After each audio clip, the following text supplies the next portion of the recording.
할렐루야. 153 저녁기도에 오신 여러분들을 주님의 이름으로 환영하고 축복합니다. 이제 날씨가 많이 선선해지고 이제 활동하기 매우 좋은 날씨가 되었습니다. 오늘 하루도 여러분들의 삶의 자리 가운데서 또 하나님의 인도하심 가운데서 잘 지내시고 오늘 이 예배 자리, 기도의 자리로 나오신 여러분들인 줄로 믿습니다. 우리가 9월달이 이제 지나가고 10월달부터는 우리들이 전도하기 힘쓸 될 텐데 열매 맺는 그러한 일들이 간절히 일어나기를 바라는 그런 마음으로 우리 같이 오늘 기도회 가운데 여러분들 기도해 주셨으면 좋겠습니다. 먼저 우리 같이 하나님 앞에 찬양으로 영광 돌리기를 소원합니다. 주님 다시 오실 때까지 우리 같이 찬양하도록 하겠습니다.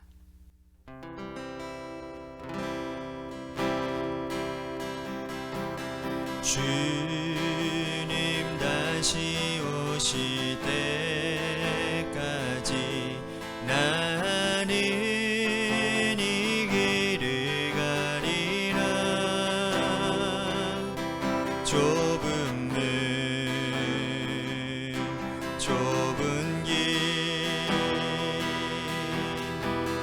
나의 십자가 지고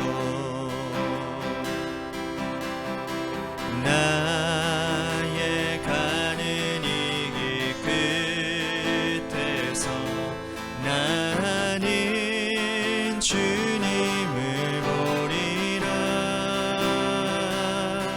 영광의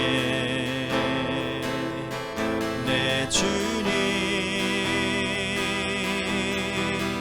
나를 맞아주시리. 주님 다시 오실 때까지 나는 일어나 달려가리라.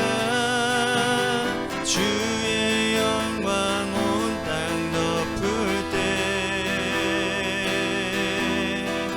나는 일어나 노래하리. 내 사모하는 주님 온 세상 구주시라. 내 사모하는 주님 영광의 왕이시라. 주님 다시 오실 때까지 주님 다시 오실 때까지 나는 일어나 달려가리라. 주의 영광 온 땅 덮을 때 나는 일어나 노래하리. 내 사모하는 주님 온 세상 구주시라. 내 사모하는 주님 영광의 왕이시라. 영광의 왕이시라. 영광의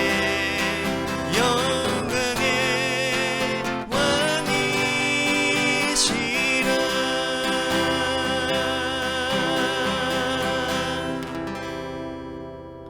기도하겠습니다. 주님 오실 그날까지 주님께서 걸어가라 하신 그 길을 걸어가기에 하나님 그 좁은 문 좁은 길을 하나님 나의 십자가를 지고 걸어가는 그 길 위에 주님이 함께하여 주시고 동행하여 주셔서 끝내 주님 그 길을 다 완주하고 주님 앞에서 충성되이 하나님 복된 자다라고 칭찬받는 우리 모두가 되도록 인도해 주옵소서. 10월부터 시작되어지는 하나님 우리 교회의 모든 아버지 하나님 지역사회를 살리는 일부터 시작하여 또한 전도하는 일에 우리들이 힘쓰게 될 텐데 하나님 좋은 열매, 아주 열매를 많이 맺는 그러한 풍성한 가을이 되도록 주님 인도해 주옵소서. 사랑이 많으신 예수님 이름 받들어 간절히 축복하며 기도하옵나이다. 아멘. 오늘 이 저녁 시간에 하나님이 우리에게 주신 말씀 보도록 합니다. 데살로니가전서 4장 1절에서 6절 말씀까지 보도록 하겠습니다. 데살로니가전서 4장 1절에서 6절 말씀입니다. 우리 같이 한 목소리로 다 함께 봉독하도록 하겠습니다. 시작. 그러므로 형제들아 우리가 끝으로 주 예수 안에서 너희에게 구하고 권면하노니 너희가 마땅히 어떻게 행하며 하나님을 기쁘시게 할 수 있는지를 우리에게 배웠으니 곧 너희가 행하는 바라 더욱 많이 힘쓰라. 우리가 주 예수로 말미암아 너희에게 무슨 명령으로 준 것을 너희가 아느니라. 하나님의 뜻은 이것이니 너희의 거룩함이라 곧 음란을 버리고 각각 거룩함과 존귀함으로 자기의 아내 대할 줄을 알고 하나님을 모르는 이방인과 같이 세욕을 따르지 말고 이 일에 분수를 넘어서 형제를 해하지 말라. 이는 우리가 너희에게 미리 말하고 증언한 것 같이 이 모든 일에 주께서 신원하여 주심이라. 아멘. 오늘 이 저녁 시간에도 하나님의 은혜를 사모하셔서 이 자리에 오신 여러분들에게 하나님의 신령한 은혜와 축복이 함께 하시기를 바라겠습니다. 가르치는 사람은요 자신에게 배우는 사람들, 즉 자기의 제자들에 대해서 아주 특별하고 또 각별한 마음을 가지고 있습니다. 그 각별한 마음은 제자들의 형편과 상황을 살피고 또 그의 능력을 따라서 적절한 방향을 제시함으로 인해 실천하도록 그렇게 이끌어준다라는 것이죠. 예를 들면 이런 겁니다. 어떤 육상 코치가 있다고 친다면 그 육상 코치에게서 배우는 학생들은 아마 여럿 있을 것입니다. 그 학생들 중에는 재능도 있고 또 열정도 풍부한 학생이 있는가 하면 반면에 재능도 없지만 열정만 앞서는 학생들도 있을 것입니다. 일단은 첫 출발할 때는 그런 학생들을 다 모아서 열심히 전신전력해서 코치가 육상을 가르쳐 줍니다. 그런데 시간이 지나도 재능이 없는 아이가 열정만 가득하고 실력이 향상되어지지 않으면 그러면 그때는 결단을 내려야 합니다. 이제 이 아이에게 육상 선수로서의 평생을 이 길을 가게 할 것인지 그렇지 않으면 빨리 다른 일들을 알아보게 하고 졸업 후에 사회의 일원이 될 수 있도록 방향을 바꿔줘야 될지를 결정해야 된다는 거죠. 그렇지 않으면 이 아이는 되지도 않는 일을 붙들고 평생 동안 시간만 허비하는 아이가 될 수 있기 때문입니다. 반면에 재능도 있고 열정도 풍부한 아이는 전신전력 가르쳐서 그 아이의 기록이 단축되어지고 그래서 우리나라를 대표하는 선수가 되도록 중화가편하면서 그에게 혼신의 정열을 기울여 주어야 하는 것이죠. 자, 이런 의미로 해서 본다고 한다면 바울은 이러한 방향, 저러한 방향으로 자신에게 배운 사람들, 그가 개척한 교회의 형편과 처지와 상황에 따라서 적절한 처방과 가르침을 준 사람이었습니다. 그는 여러 교회들을 개척했습니다. 그런데 시간이 지나고 나면서 그 교회들에게서 들려오는 소식이 천차만별이었다라는 거죠. 갈라디아 지역 교회에서 들려왔던 소식은 그의 가슴을 아프게 하는 소식이었습니다. 갈라디아 지역 교회가 할례받는 일에 기뻐하며 오히려 그들이 다른 복음에 매여 있다는 소식을 듣게 되었지요. 그래서 그는 갈라디아서를 쓰면서 다른 복음으로 속히 떠나라 라고 그들을 책망했습니다. 그리고 다시 내가 너희를 해산하는 수고를 아끼지 않겠다며 처음부터 차근차근 복음의 진리를 가르치겠다고 결단하고 실제로 바울은 또 그렇게 행동을 했지요. 자, 고린도 교회를 목회하고 난 이후에 시간이 지나서 고린도 교회에서 들려오는 소식은 실로 갈라디아 교회는 이건 아무것도 아니죠. 아주 참담한 소식이었습니다. 교회 안에 분열이 있었고 음행의 문제가 있었고, 우상의 제물에 대한 문제가 있었고, 부활을 믿지 않는 자들이 있었고, 은사 문제가 있었고, 결혼 문제, 하여튼 간에 수많은 문제가 교회들 안에 가득 차 있었다라는 거예요. 그래서 바울은 그 교회 수많은 문제를 편지를 통해서 해결해 주고자 애를 쓰지요. 데살로니가 교회 성도들을 대하는 바울은 또 다릅니다. 이 교회는 들려오는 소식이 다 기쁜 소식이고 아주 기쁨밖에 없는 소식인 거예요. 환경이 아주 척박했습니다. 환경과 핍박, 환난과 핍박이 교회 성도들에게 주어졌지요. 하지만 그들은 환난에서 넘어지지 아니하고 핍박에 굴하지 아니하고 믿음 지키고 말씀대로 행하는 자들이었다는 거예요. 그래서 바울은 그들에게는 그들 나름대로의 또 다른 처방을 내려줍니다. 지금까지 너희들이 잘하고 있으니 더욱 힘내라 라는 처방을 내린 거죠. 하나님께서 기뻐하시는 일을 위해서 잘하고 있는 일을 멈추지 말고 더욱더욱 힘써서 하나님의 기쁨이 되고 영광이 되라고 말을 하고 있습니다. 자, 1절 말씀 보십시오. 그러면 형제들아, 우리가 끝으로 주 예수 안에서 너희에게 구하고 권면하노니 너희가 마땅히 어떻게 행하며 하나님을 기쁘시게 할 수 있는지를 우리에게 배웠으니 곧 너희가 행하는 바라 더욱 많이 힘쓰라. 하나님을 기쁘시게 하는 일을 위해서 지금 하고 있는 것을 더욱 힘쓰라고 지금 권면하고 있습니다. 자, 듣기에 따라서는 지금 바울이 너무 데살로니가 교회 성도들을 몰아붙이는 것 아닌가라는 생각이 들 수도 있을 것 같아요. 하지만 이건 잘못된 생각입니다. 이들이 더욱더 믿음의 큰 사람이 되기를 하나님의 지금 기뻐하시고 있으니 믿음이 더 깊어지고 더 높이 성장하기를 바라는 그러한 마음으로 더욱 힘쓰라고 권면하고 있다는 거예요. 바울은 더욱 힘써야 될 조건들을 구체적으로 설명을 하고 있는데 3절에서 5절 보십시오. 하나님의 뜻은 이것이니 너희의 거룩함이라 곧 음란을 버리고 각각 거룩함과 존귀함으로 자기의 아내 대할 줄을 알고 하나님을 모르는 이방인과 같이 세욕을 따르지 말고. 바울이 더욱 힘쓰라라 했던 그 첫 번째 힘써야 될 조건 중에 하나가 뭐냐? 바로 거룩을 거론하고 있어요. 거룩은 곧 육체의 성결이어야 한다고 바울은 전하고 있습니다. 왜냐하면 그 당시에는 로마가 다스리는 모든 지역의 사람들이 이 그리스 로마 전통에 따라서 육체의 색욕을 방임하는 자들이 굉장히 많았기 때문이라는 거예요.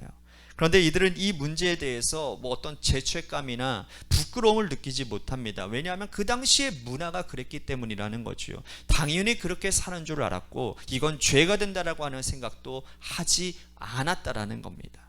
그런데 성도는 하나님의 창조 원리를 따라서 사는 존재들이죠. 하나님께서 에덴에서 가정을 만드시고 한 남자와 한 여자를 가정을 이루고 결혼해서 자녀 낳고 행복하게 사는 것을 하나님께서는 말씀을 통해 가정이라고 기록해 주셨습니다. 그렇기 때문에 가정에서 남자와 여자가 남편을 두고 있음에도 불구하고 자신의 몸을 방탕하게 방임하는 것은 죄가 된다라고 분명하게 못 받고 있다는 거죠. 그러므로 우리가 믿음 안에서 더욱 힘쓰고 애써야 될 것은 뭐냐면 우리의 몸의 성결이고 거룩이라고 바울은 말하고 있는 겁니다. 만약 그렇게 애쓰지 않으면 우리는 정욕대로 우리의 몸을 함부로 사용하고 있으면서 그것이 믿음 생활에 하등 도움되어지지 않는다라는 거예요. 오늘 이 말씀이 우리들에게도 그대로 적용되어지는 말씀입니다. 우리의 몸이 내 정욕을 위해, 내 유익을 위해, 내 계획을 위해서 쓰여지는 몸이 아니라 하나님께서 기뻐하시는 일 가운데 쓰여지는 하나님의 거룩한 도구가 되어져야 된다는 사실이죠. 오늘 여러분들에게 질문합니다. 우리의 몸이 하나님께서 기뻐하시는 거룩한 도구가 되고 있는지를 한번 오늘 이 저녁 시간에 깊이 한번 생각해 보시기를 바랍니다. 믿음 안에서 더욱 힘쓰기 위해서는 육체가 하나님의 말씀을 통해서 통제받아야 합니다. 내 몸이 통제받지 않고 육체가 통제받지 않으면 말씀을 어떻게 지키고 살아갈 수가 있겠습니까? 그리스도인이 더욱 하나님의 뜻 가운데 힘쓰는 자들이 되기 위해서는 우리의 몸을 하나님이 기뻐하시는 산 제물로 드려져야 되는 것입니다. 두 번째로 바울이 데살로니가 교회 성도들이 하나님을 기쁘시게 하기 위해서 더욱 힘써야 될 것들을 말하고 있는데 9절과 10절 말씀 보십시오. 형제 사랑에 관하여는 너희에게 쓸 것이 없음은 너희들 자신이 하나님의 가르치심을 받아 서로 사랑함이라. 너희가 온 마게도니아 모든 형제에 대하여 과연 이것을 행하도다. 형제들아 권하노니 더욱 그렇게 행하고. 자, 형제 사랑이라고 하는 것, 데살로니가 교인들이 잘하고 있는 모습이라는 거예요. 마게도니아 지역의 사람들에게 이 데살로니가 교회 성도들이 사랑의 손길을 널리 전했다라는 거죠. 바울은 여기서 만족하지 말라라고 또 재촉하는 것처럼 보입니다. 지금 잘하고 있는 거 멈추지 말고 더욱 그렇게 행하라고 말씀을 하고 있는 겁니다. 지금 너희가 형제 사랑하는 것이 온 마게도니아 지방에 소문이 다 났는데 그거 그치지 않고 더 열심히 더 성실히 형제와 이웃을 돌보고 섬기고 사랑하는 일에 최선을 다하라고 말을 합니다. 오늘 우리에게도 이 말씀이 주는 의미가 있지 않겠습니까? 하나님께서 우리들에게 주신 달란트들이 있어요. 찬양의 달란트, 기도의 달란트, 말씀을 가르치는 먹이는 은사를 주신 분도 있고 또 음식을 잘 만들어서 잘 섬기는 그런 은사를 받으신 분도 있습니다. 되었다 하지 말고 이제는 이만하면 나는 할 만큼 다 했다 말하지 말고 하나님 나라 가는 그날까지 하나님께서 우리들에게 주신 은사, 달란트를 성실하게 감당하시기를 바랍니다. 하나님 보시기에는 내가 너에게 이 달란트를 주었는데 이런 은사를 주었는데 왜 멈추느냐 말씀하시는 일이 없도록 하시길 바랍니다. 자, 11절 말씀 보십시오. 또 너희에게 명한 것 같이 조용히 자기 일을 하고 너희 손으로 일하기를 힘쓰라. 바울은 여기서 두 가지를 언급하고 있는데요. 조용히 자기 일을 해라. 즉 너희가 행한 모든 일들을 입으로 다 쏟아내지 말라라고 권면하는 겁니다. 사람들은 자기가 교회 안에서 성실하게 일하고 섬기는 것을 떠벌리기를 좋아합니다. 누군가가 알아주기를 원하죠. 그런데 하나님은 다 알고 계십니다. 사람은 몰라도 내가 얼마나 기도하는지, 내가 얼마나 섬기고 봉사하는지 하나님은 다 알고 계십니다. 하나님을 기쁘시게 하기 위해서 더욱 힘쓰는 자들이 그 힘쓰는 일을 사람들에게 애써 알리려고 선전하지 않아도 하나님 다 알고 계시니 조용히 묵묵히 자기의 일을 하라고 말씀을 하는 거예요. 또한 바울은 여기서 이렇게 말을 합니다. 너희 손으로 자기의 일을 행할 것을 증거하라고 말입니다. 이 말씀은 타인에게 폐를 끼치지 말라라는 말입니다. 교회 공동체 안에서도 자기 일을 슬그머니 남에게 전가시키는 사람들이 있어요. 목회자나 성도들이나 반드시 자기가 해야 될 일이 있음에도 불구하고 하나님께서 자신에게 주신 일들이 있음에도 불구하고 그 일들의 자리를 떠나면 누가 그 일을 감당하게 되는 겁니까? 이거는 폐를 끼치는 일이라는 거죠. 성도들은 자신의 일을 성실하게 해야 될 뿐만 아니라 돌아보고 타인의 일까지 같이 짐을 지는 자가 하나님을 기쁘시게 하는 더욱 힘쓰는 자들이 될 것이라고 오늘 말씀을 합니다. 사랑하는 성도 여러분, 오늘 우리들의 신앙, 오늘 우리들의 헌신을 한번 점검해 봤으면 좋겠습니다. 하나님께서 우리들에게 주신 오늘 이 말씀을 여러분들이 꼭 기억하시고 우리가 잘하고 있다고 해서 멈추지 말고 하나님이 기뻐하시기 위해 더욱 그 일에 매진하고 힘써서 하나님의 기쁨과 영광이 되어지는 내 삶이 되도록 인도해 주시옵소서라고 오늘 말씀을 생각하면서 우리 같이 기도했으면 좋겠습니다. 또 한 가지 우리 교회를 위해서 기도합니다. 아까 전에 제가 말씀드렸지만 10월부터 우리들이 새롭게 다시 새 힘을 내서 진취적으로 이제 교회가 나아가게 되기를 소원하는데요. 지역 사회를 섬기는 일들과 또한 전도하는 일들과 또한 수많은 이제 우리들이 이제 한 해를 마무리하며 새로운 이제 내년을 이제 기획해야 되는 그런 중요한 순간 가운데 놓여져 있는데 하나님 지혜 주시고 힘 주시고 능력 주셔서 이 모든 사역들을 잘 감당하는 그런 교회들이 되도록 인도해 주시옵소서라고 마지막으로 여러분들의 삶의 자리와 여러분들의 자녀들을 위해서 기도하시다가 돌아가시기를 바랍니다. 노래 끝날 때까지 우리 같이 함께 기도하며 나아가도록 하겠습니다. 기도하시겠습니다.